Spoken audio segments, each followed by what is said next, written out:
My name is Steve Hershey.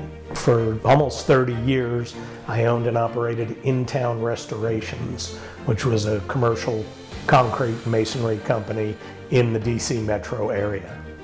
I found Harvest to be the most professional group I had worked with.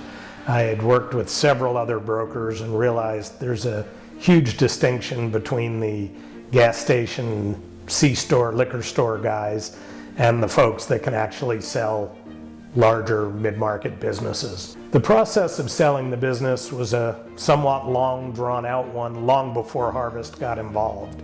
I'd worked with several other brokers over a period of about 6 years, often to get close and then drop off, get close, drop off, for a number of different reasons, primarily due to the caliber of the buyers that they were bringing to me.